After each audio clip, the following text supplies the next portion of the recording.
Listen, the United Liverpool game was beautiful. Okay, uh, I was on stream on TikTok, and it was honestly it was quite the thrashing. Honestly, I wanted more goals, but listen, 3-0, I'll take that all day.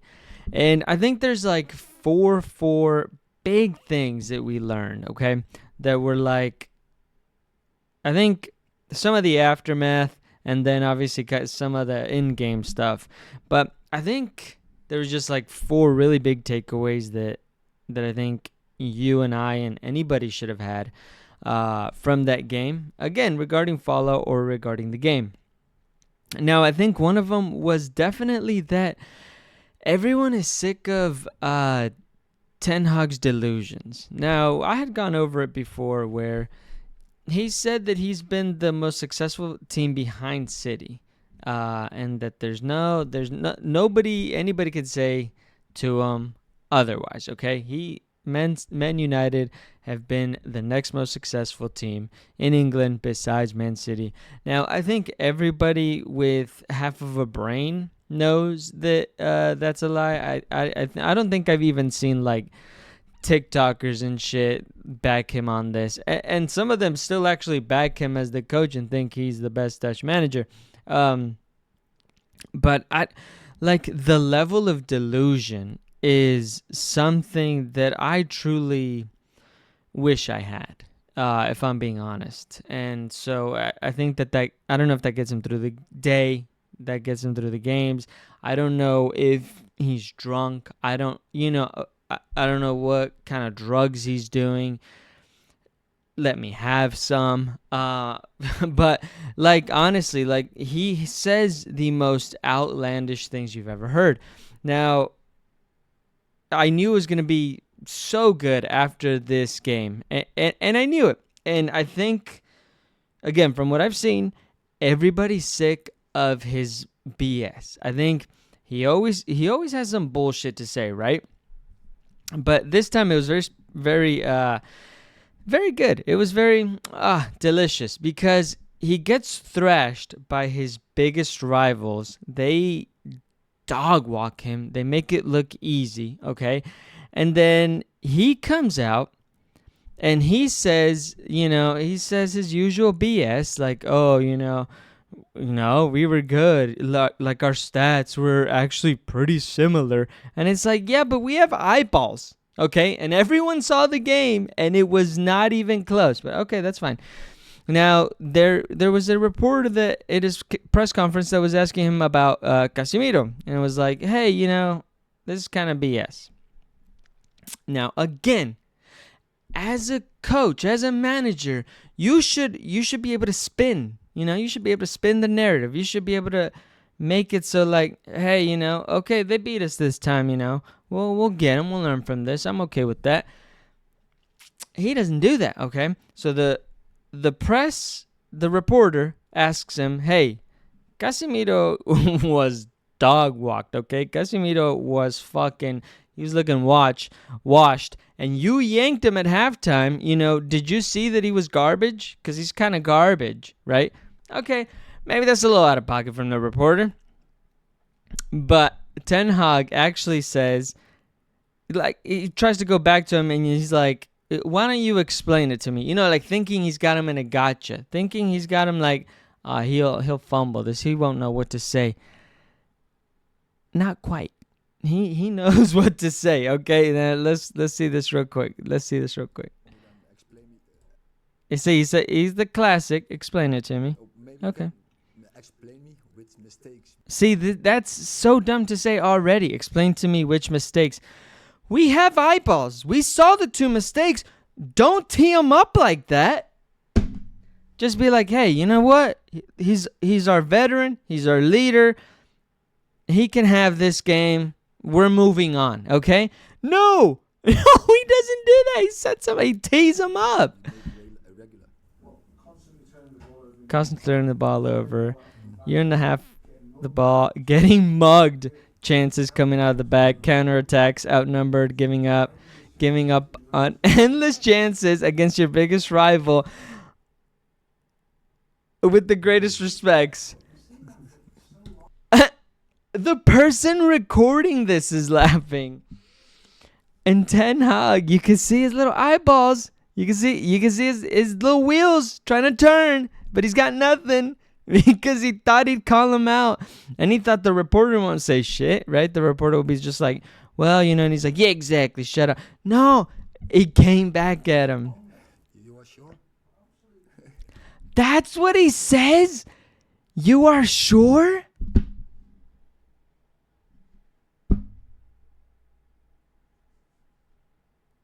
What a bozo, dude. I don't think otherwise you wouldn't win trophies as we did. And there it is. And there it is. Ladies and gentlemen, and otherwise you win and beat big opponents. How does that affect this game where he made crucial mistakes, 2 at least, right, that led to the goals? That went goal, that went Casemiro loses the ball, goal. Casemiro loses the ball, oop, you're out of position, goal. Like, come on, bro. Like, stop being such an asshole. Like that, like, you only make yourself look like an idiot when you say things like that. So I'm sorry for you. I have another vision. Like, I'm telling you, who does the PR for Manchester United first of all, that doesn't give him fucking some pointers or something? Like, help him out, I'm assuming. Or that has to be the most exhausting job because Ten Hag just puts his fucking foot in it. I mean, really, he does. I mean, this is the stupidest thing you can say. And again, he tees up the reporter. It's like, brother, come on, man. Just be like, when the reporter asks you that first part, just be like, you know what? He had a mistake. That's fine. He's a great leader. He's a great veteran. He brings a lot to the team. And, we're going to whatever. Because that gives you cover, man. That gives you cover. That's like, okay, well, he's going to stand by his guy. Casemiro is successful. Maybe he's watched, maybe he doesn't see it, but, he likes his, whatever, this, that. It's just, he looks so dumb. So that was number 1. And then number 2, you contrast that with, first of all, Arne Slot. Cool as you like. Again, with friendly media and with opposition media, he plays it even-keeled. He downplays everything, and he kind of just says the right thing. This is who he should be taking notes from. Again, when adversity hits, we'll see if he stays cool. But honestly, that's number 2 that we should have taken away. Arne Slot might be the real deal, okay?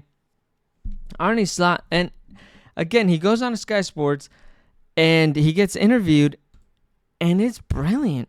I mean, he really just dissects what they do like that. Like, he just dissects Manchester United, slices and dices them, and he's like, oh, yeah, we were able to beat them because of this. And again, I don't want to say it because I want to let him say it, but it's like, this is how your coach should be talking. You know what I'm saying? Like, again, you can have the Postecoglou, where he's kind of wild, where he's blunt, and that's very chummy. And that's just a bro. That's a guy. That's cool. You can be contentious. You can be arrogant, but you got to produce. You could just be intellectual. You can give them nothing. There's many different things that you can do. But I think, again, Arne Slot, fantastic here, okay? He dissects, and he gives away the game plan pretty much, and he's just like, yeah, I don't care. I mean, that's what I saw, and that's what we did, and we look fantastic. And again, the quality, it is recorded, so it's like a little bit low. Darwin, love you, my boy. That is not my window. Just FYI.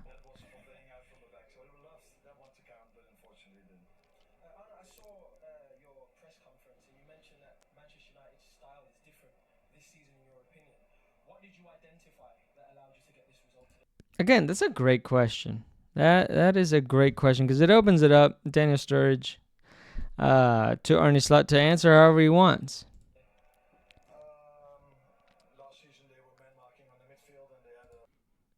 Watch him just dissect.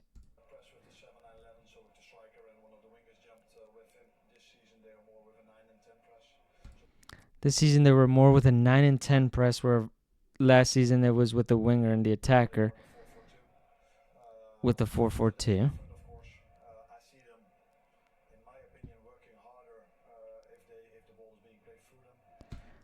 So again, he's just saying how he's making it difficult when they're trying to work through him.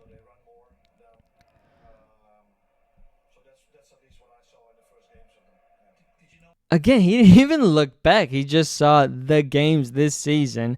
And again, obviously Manchester United have already had a hell of a time. They already lost against Brighton.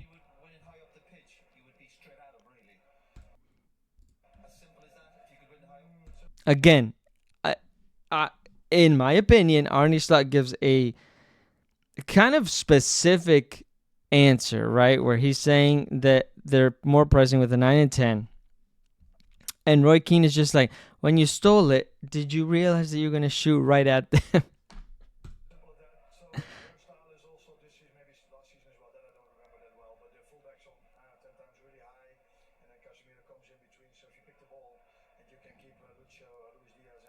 So again, this is where he kind of says that what we saw, obviously, in which he's saying because the wingers are going up so high, they're kind of putting the press covering on Casemiro so that when they are able to steal it, they're completely out of position, is what he noticed.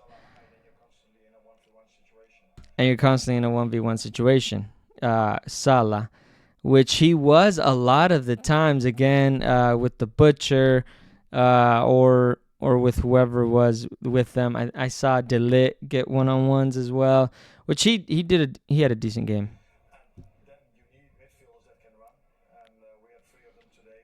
And I think that's a very, very big part of it too. Liverpool have had clean sheets throughout. They have not had a goal scored against them yet. And this team, with the pace, with the running back, with the track back, is absolutely incredible.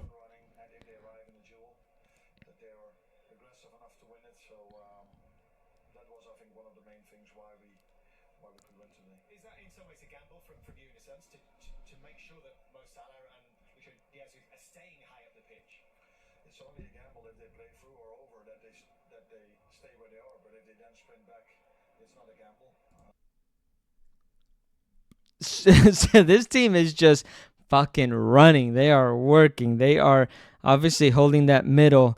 And if they play through, then they could have gotten something. Or if they play over the top, which has been a problem previously for Liverpool, but because they play a high line, then it could be in trouble. But yeah, Salah had been tracking back. Luis Diaz had been tracking back. And again, I don't know if it's like maybe messaging from a new coach, but boy, they were on it.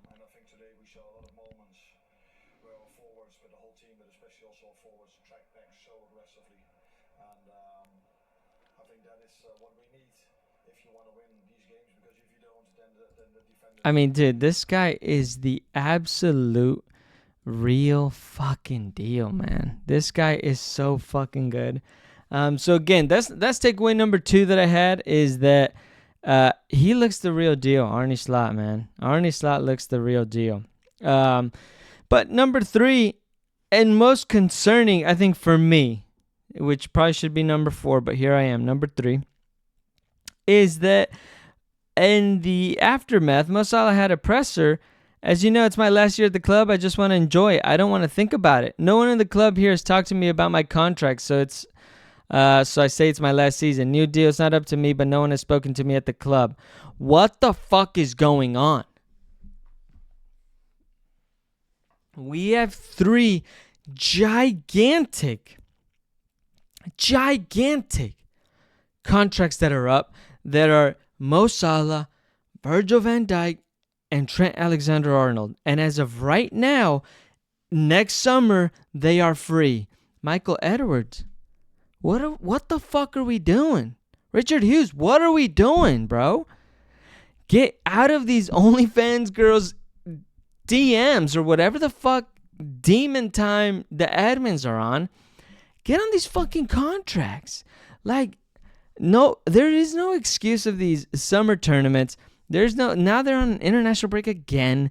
Like, why the fuck are we waiting so long for these contracts to get done? It is ridiculous that we are waiting so long for these contracts to get done. For even for the players to be like, I don't know, I guess they don't fucking want me. Like, what the fuck is going, like, okay, that it seriously, very, very seriously needs to be addressed. It is on the level of incompetence of, some of these other teams that shall remain nameless. Chelsea. No, I'm just kidding. But no, I mean, it is ridiculous. They should not be this far gone, having gotten no information about their contract situation, being that gigantic of key fixtures for the club. Ridiculous.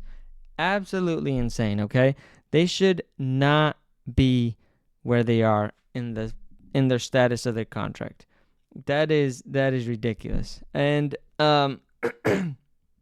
again, number 4, which I thought was partly gonna happen, but at the same time, it is still kind of sad to see, even though it is a little bit true. Casemiro is just, I thought he had a bad game. I thought his wife came out and posted all of his trophies in his defense, which didn't help you in that game, babe. Like, love you.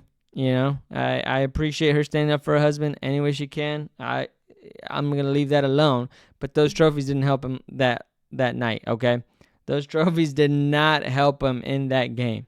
He was not able to throw one of his Champions League trophies at Mo Salah or Szoboszlai or anybody making those runs, or Gravenberch for that matter, getting those steals. Like, that didn't help him, right? Like, and I appreciate it, but I think I saw, and she did a great analysis on it here, but I saw it and I was like, it's more than just the one player, because again, Casemiro, no doubt about it, had a bad game, okay? But I think everybody in this Manchester United team is having bad games because they're just not being coached correctly.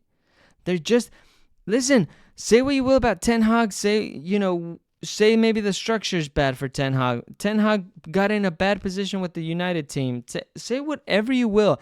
Ten Hag is not the man to coach this United team. I, as a Liverpool fan, hope he stays in charge. Give him a lifetime contract, okay? He's not the man. He's not doing himself any favors, and he's not doing these players any favors. And now, again, I think Casemiro had a very, very bad game. And Mainu, who's dodging some criticisms as well, because he was directly involved in that third goal, but he's dodging some criticism. I see more Casemiro hate. Mainu's still getting loved, okay? That's fine. He's young. That's true. But when all of your players look this bad, it has to be the coach. Again, it could be the culture. It could be the players that are getting brought in. It could be Ugarte's not playing yet. Lenny Yoro's hurt. Okay, that's fine. You can. There's a concoction of things going on, but Ten Hag's not the man. And again, I think that was the fourth thing for me, was that Casemiro is just going to get too much hate, and he's going to be the scapegoat and just pay for this loss, to the point where he's linked to Galatasaray last minute. He might go to Galatasaray. Like, again, hell, maybe go away from United and this fucking team, honestly. Everybody will start to scapegoat Casemiro, and do not get me wrong, I think he was super poor despite there it is. His passing is abysmal. He constantly was costing us, in possession he'd give it away, and then it's true. We'd be out of position, not be able to track back in time. Yeah, and again, it was one of those things where I was commenting on it during the game as well, where it's like, you get one steal and the whole team is completely out of position. It was insane. To defend. And again, you're trying to track back and you're trying to recover, and that just recovery, you're working out of like desperation and not, seeing who should be where. they look shambles. They look discombobulated. Coming at us, but the fact of the matter is, you are right. Like, Casemiro isn't mobile as it is. You leave him there on his own. Like, nobody, you could put Rodri there and he wouldn't be able to do it. Like, the system is not right. For me, there's multiple things that is really worrying me. Overall, I think. Yeah. So again, I think she's saying it. Credit to her, obviously, and we kind of saw the same thing where it's like, yeah, he was having a bad game, but boy, I think everybody's having a bad game, and it's been talked about this whole time.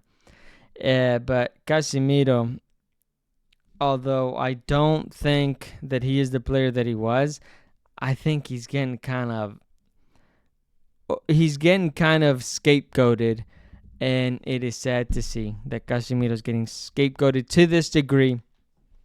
Again, just for all of Manchester United's season. So much so that he gets yanked at halftime. Okay, that's fair enough.